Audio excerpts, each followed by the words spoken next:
I don't know for some reason why. I had a sliver of hope. For some reason, just going into this week, I felt like after what happened last week against Washington and the terrible performance and blowing that game was, I thought the Eagles were going to pull the traditional, okay, we blew it against a bad team last week, we're going to come out here and beat a good team in the Los Angeles Rams. Sadly, that wasn't the case. Sadly, it turned out to be an insane crapshoot, an insane dumpster fire right there. It just, what the hell was that? What the hell was that performance right there from the Eagles? Carson Wentz, Doug Pederson, the defense. What happened? What the hell happened? You got completely outmatched in every aspect of the game. Doug Pederson, it felt like the team was not fully prepared enough for today's game. Offensively, it felt like there was a lack of creativity. You could put blame on Jim Schwartz for the defense because the defense, there just wasn't that key stop. They let the Rams run all over them throughout the majority of this game. I would say the third quarter was probably the best defensive quarter for the Eagles and the best defensive moment. But still, one quarter isn't enough. The Eagles got destroyed in quarters 1, 2, and 4. And that's not going to win you a football game. It's just not. And Carson Wentz, he sucked. What more can you say? He sucked. He wasn't good enough.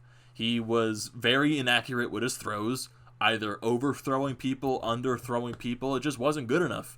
You can also put some argument on some of the receivers that, especially a guy like J.J. Arcega-Whiteside, put some fight on him to catch the ball. You should be trying to just wait there and and try to wait for the ball to come to you. You have to put at least some type of fight to catch it, but you also got, the most of the blame's got to be put on Carson. It's just that there's just like so many instances when we need this big play, and he either overthrows someone, underthrows him, or someone drops the ball. It feels like there's one of those opportunities. J.J. Arcega-Whiteside dropped that ball. That Carson did underthrow him, but J.J. does have to catch that ball. I don't care if it's underthrown or overthrown. If you're able to make a play on it, catch it. You have to catch it. It's just as simple as that. But Doug Pederson, like I said, outcoached. Completely outcoached by McVay. It just was not a good performance whatsoever. If you look at the stat line for Carson Wentz, it just wasn't good. It was bad. He goes 26 out of 43. He throws for 242 yards and 2 interceptions, especially that interception at the beginning of the third quarter. Somehow, in some way, the Eagles brought this game to within 5 points. They had all the momentum in the world going into the half, coming into the third quarter. They get a big defensive stop early in the quarter, and they get a drive going the other way. And they have a chance to take the lead. Interception. Interception killed whatever momentum the Eagles had going into the end of the game. It just did. And on those ensuing interceptions, even though the Rams didn't score, they got a field goal, they didn't score a touchdown, but the Eagles had their chance to take the lead. At the time of the third quarter, it was 21-16. And the Eagles, they got a touchdown, and they're up by 2 points at least. And the interception, it just kills them, like I said. And the one problem that I have, too, is when the Eagles scored their first touchdown in the second quarter. Like, what the hell is Doug doing right there? Why is he trying to go for 2? You are currently down 21-9. 21-9. Why are you going for 2? Go for the field goal, get the insured point right there. Stop with this cockiness play of trying to go for 2. Trying to go with this fancy mumbo-jumbo. And the play was terrible. The play drop was terrible. Sanders got taken out immediately. Like, what the hell was that? I just don't understand the play call right there from Doug. And like I said, the lack of creativity, it just felt like the Eagles were somewhat predictable in this game too on the offensive side. I'm happy they rushed the ball a lot more. They ran the ball a lot. Miles Sanders, he was in this game, thankfully.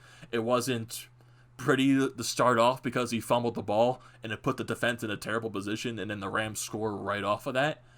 And then it just felt like that was going to be the entire game.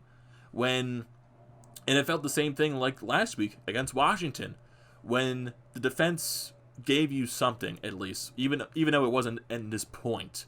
It would be the offense put the defense in a terrible position. And that's what happened on that opening drive. You fumble the ball, you put the defense in a terrible position on your own side of the field, and it allows a touchdown right there. And Jared Goff, he was just able to do his thing in this game. The Rams today, they just put some creativity in their offense. Jared Goff just doing his thing, finding the open man. either running the ball to the Rams were just all torching the defense today, just torching, even though there was one sack today from the defense, it wasn't good enough. That was the only bright spot. It just wasn't good. It was bad. They sucked. Like, what more can you say? It just feels like when you go over this game and look at everything else, it's just like, what the hell? It's just like, what the hell happened? And somehow, in some way, like I said earlier, the Eagles somehow made this a 5-point game when they had no right of being in this game. No right! But if Doug Pederson doesn't go for that extra 2 points right there on the first touchdown, we could be in a better position too. Instead of 21-9, be 21-10. You get the other touchdown, it'll be 21-17. And even though it doesn't make a difference because the Eagles still got torched the rest of the game, still can't find some way to score 20 points in the first 2 weeks of the season. And it's not good enough. Carson Wentz just not good enough. That interception in the third quarter killed him. It killed them. Whatever momentum. Killed it. It's just, you got a good play going. You're in the red zone. And it was a terrible decision to pass the ball in that spot. Got double coverage right there. JJ or Whiteside had no chance to catch this ball, even though you wouldn't like him to attempt to try to catch it, but he had no chance at whatsoever. Why is he also running that route too? And it's just also, I want to put the more blame on Wentz. I'm going to, because it was just a terrible decision to pass that ball right there in that position. And it turns into an interception. Even though the Rams don't get a touchdown in that quarter, they get a field goal. And it basically, the rest of the game just goes that way. The Eagles kick a field goal in the fourth quarter, and the Rams get 2 touchdowns late in the fourth. And then the last ensuing drive for the Eagles in the fourth, Carson Wentz throws another interception. It took a while to look at the replay, but even though it was called an interception on the field, refs took a while to look at it, even though it wasn't going to be overturned because the replays weren't really that good to overturn the call, even though it probably wasn't going to. It's just that Wentz today, just the inaccuracy. It's not good enough. It's just not good enough at all, and you're not going to win a game like that. You're not going to win a game when your quarterback is so inaccurate for some reason. I have no idea why Wentz has been this bad. It's just, what happened in the first quarter against Washington? Like, why can't Wentz do that? He has the capability of being that quarterback that he was last week in that first quarter. And ever since then, it's been a crapshoot. It's been an absolute crapshoot. It's either he's missing the throws, overthrowing people, underthrowing people. He did the same thing to Dallas Goedert in this game too. He overthrowed him and put him in a terrible position. He did have the ball in his hands, but he wasn't able to catch it. Even though I put the blame on JJ or Whiteside too on that one drop play. It's just that Carson Wentz is putting his receivers in terrible positions to try to catch the ball. Overthrowing, underthrowing, nowhere close to the runner at all. It's just not good enough. And for some reason, Wentz has been a completely different quarterback ever since that first quarter against Washington. I have just no idea what's going on. And he's going to get the same things after each game. Oh, I got to be better. I got to be better than this. I can't make these stupid decisions. Well, when are you going to show it, Carson? When are you going to show it? It's not good enough. It's not good enough whatsoever. And like I said, Doug Pederson, it's outcoached a lot. And like I said, it felt like the defensive side of the game wasn't prepared enough. Maybe that goes to Jim Schwartz too, but it just felt like this team wasn't prepared enough for this game because LA just completely torched them. And not to put the fact on LA is a very good team. They're going to kill you no matter what. Even though they had a tougher time against Dallas last week, they completely outplayed their opponent. And credit to them, they played a very good game today, but the Eagles, they just allowed themselves to get torched. It just wasn't good enough. And I want to say the offensive line was a little bit better. I want to try to pull some brightness out of this game. There really isn't. The offensive line, yeah, it protected Carson better. It did. But, like, what more is that from there? Aaron Donald didn't get a sack in today's game. Carson didn't get sacked in this game. I mean, like, Carson Wentz had time to move the ball. He did. Even though there were chances where he was under pressure and he was able to get rid of the ball. Thank God. It's still, like, I feel like there's an instance for Wentz. I feel like he's overthinking things instead of just trying to do it simple. They were talking about this on the post-game show too, that the Eagles, they feel like they're just not putting enough effort into each play, especially like on the defensive side of the ball, and also the offensive side too. Like some receivers are not putting that extra effort to try to catch the ball when Carson either overthrows it or underthrows them. not making that extra fight to try to catch it, and it turns into that interception. Even though more of the blame should go on the Carson because he's hasn't been as accurate as he can be or as he should be at this point. It's just ridiculous at this point, and it feels like they also said on the defensive side of the ball, there just isn't that extra push. There isn't that extra effort. And they said it perfectly. You cannot coach effort in this league. Players have to show effort, and your players have to play. And it just feels like at some points, the defense, even though they just weren't good enough.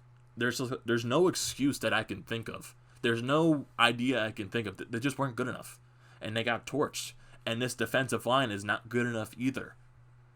And maybe most of the blame can also go on Howie Roseman for maybe also going at that draft very wrong.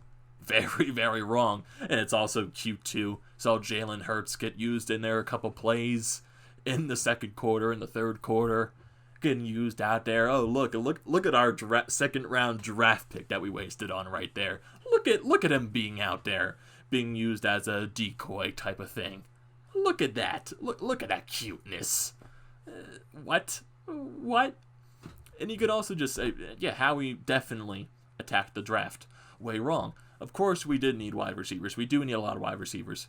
But we need some defensive guys too. We need some guys for this defensive line. And you play the Bengals next week. And they're 0-2 as well. But they got Burrow, the first overall pick from this year's draft. And honestly, he looked very good against Cleveland on Thursday. Even though they didn't get the win. It kind of scares me. It kind of does. I feel like this will be a game where the first overall pick showcases what he can do, even though he has already done it. This will maybe be the one game that he brings his team to a win.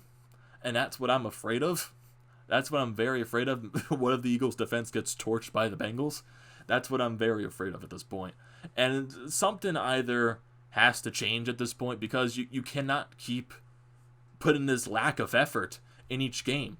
Washington, you blew that lead. You should have won that game. It's unacceptable losing like this. It's unacceptable losing like this, getting completely torched on your own field. And it also does feel weird, too, just because there's no fans in the stands. Understandably so. But it does feel weird, too, because if you imagine if the Eagles fan base was in the link right now, you would hear the boos. You would hear them go, boo! You would hear it. And also, they did generate the boos there. There really wasn't much generated boos towards the offense on their lack of ability in this game. But imagine if there was actual fans in there, and they would be giving it to the offense. They would be giving it to this entire damn team, probably booing them off the field when they lost the game. It would be that bad. They're probably thanking that they don't have any fans in the stands probably this year. They're probably thanking it. It's ridiculous. It's absolutely ridiculous. And I feel like, I don't know. I don't know what to think at this point. It's just that you had the 2 embarrassing losses in a row. Carson Wentz hasn't been good. Doug Pederson hasn't been good either. Really, nothing has been good on this team so far, and also the injury riddledness. It's just like every second or so, you feel like someone's going to go, that blue temp's going to be coming up. It just feels like every single time. And who knows what's going to happen next week, what's going to happen during the on case of the week preparing for Cincinnati. But something has to change. If you lose to Cincinnati, something has to change. Because you shouldn't be losing to Cincinnati. You just shouldn't. But that's next week.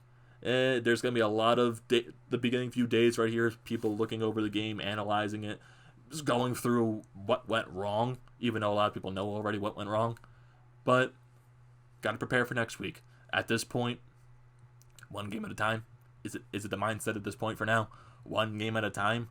Or is the panic already settled in? Is the panic starting to settle in for a lot of people on how bad this team is right now? So I want to hear your thoughts about that. So what are your thoughts about this game? What are your thoughts about Wentz being terrible? What are your thoughts about the coaching staff being outcoached in today's game, the defensive? Just basically the Eagles being outplayed on every side of the ball. So I want to hear your thoughts on that. Don't forget to leave your comments down in the comment section. Don't forget to drop a like on this video. Don't forget to subscribe. And I'll see you next time